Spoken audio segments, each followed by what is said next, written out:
the past tense. Today we're going to focus on just one of them, essere. We're going to break down exactly when and how you use it so you can stop guessing and start speaking with confidence. Let's get this sorted once and for all. And this is it, isn't it? This is the big question. Avere or essere? It's probably the #1 thing that trips people up when they're learning. But here's the thing. It's not random. There is a logic to it, and I'm going to walk you through a super simple way to think about it that'll help you get it right pretty much every time. Yeah, exactly. You learn ho mangiato, I ate, and it feels nice and straightforward, makes sense. But then you hear someone say, sono andato, I went, and your brain just short circuits. You're thinking, wait a second, why sono? Why not ho? It can feel totally arbitrary, but I promise you, it's not. There's a system, and to understand it, we need to get an invitation to a very exclusive club. I want you to picture this exclusive little spot. We'll call it the House of Essere. Now, not just any verb can get in. The bouncer is very picky. Only certain types of verbs are on the list to use essere as their helper in the past tense. So let's sneak past the velvet rope and see who gets an invitation. So how does a verb get an invite to this party? Well, it's all about the action. Think about a verb like to eat. You can ask, you eat what? A pizza. See? The action transfers over to an object, the pizza. But what about a verb like to arrive? You arrive what? It doesn't really work, does it? The action just stays with you.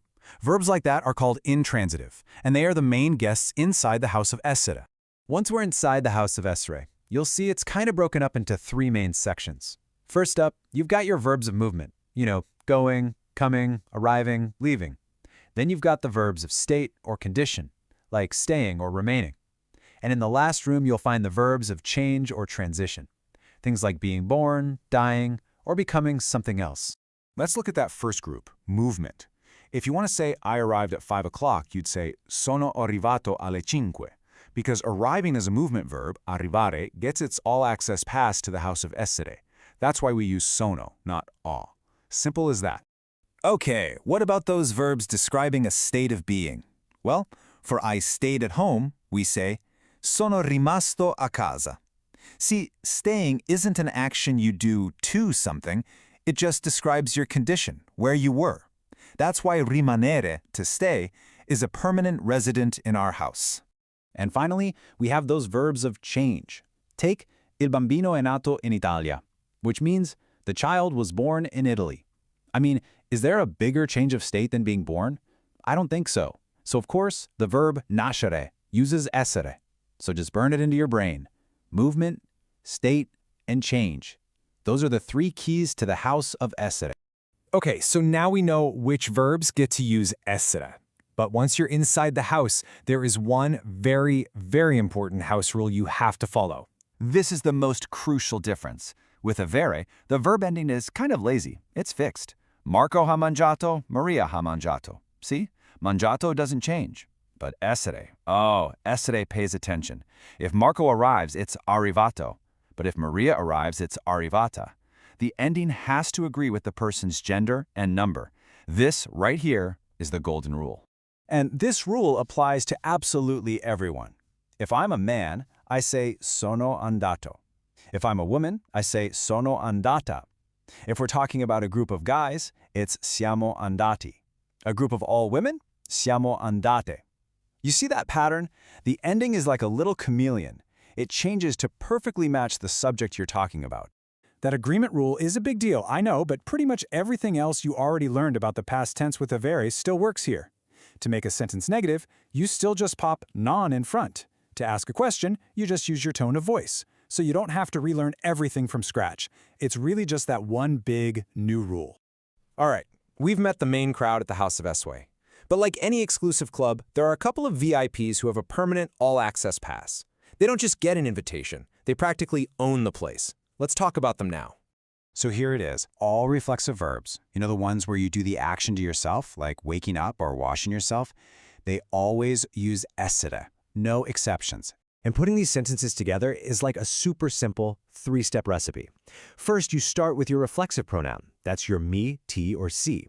Second, you add the right form of essere. And third, and you cannot forget this part, you add the past participle and make sure it agrees. That golden rule is always in effect. Let's see that recipe in action with Maria woke up. Okay, step 1, the pronoun si. Step 2, the verb, Step 3, the participle, svegliata. And look at that ending. That final is there because Maria is feminine. It's following our golden rule. Perfect. So this brings us to a kind of funny philosophical question. We know that avere, to have, uses itself as a helper in the past tense. You say, ho avuto. So what about essere, to be? Does it use avere, or does it do its own thing? And the answer is just so wonderfully consistent. Essere uses essere. The verb to be uses itself as its own helper verb. So to say yesterday I was happy, you'd say ieri sono stato felice. The past participle of essere is stato. Now, there is one little catch here, so pay close attention. The verb stare, which means to stay, also has the past participle stato. So how on earth can you tell them apart? Well, it's all about context. You use essere when you're describing things like facts or general conditions. La festa è stata bella. The party was beautiful.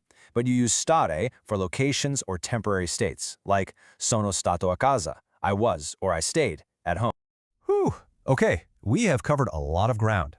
But don't worry, we can boil this all down into a very simple checklist that you can run through in your head every single time you need to form the past tense. Let's put it all together now. So here's your mental flowchart. Next time you're speaking, first ask yourself, is this verb reflexive? If the answer is yes, you use essere. Done.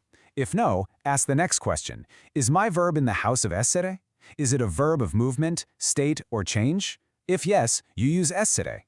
And if your answer to either of those questions was yes, you have one final, crucial step. Apply the golden rule. Make sure that ending agrees. And that's it. With this checklist, you are totally equipped to handle the Passato Prossimo with confidence. The only thing left to do now is to actually start using it. So think back on all the examples we've gone over. Which one of these sentences are you going to try to work into your next Italian conversation? That's your mission.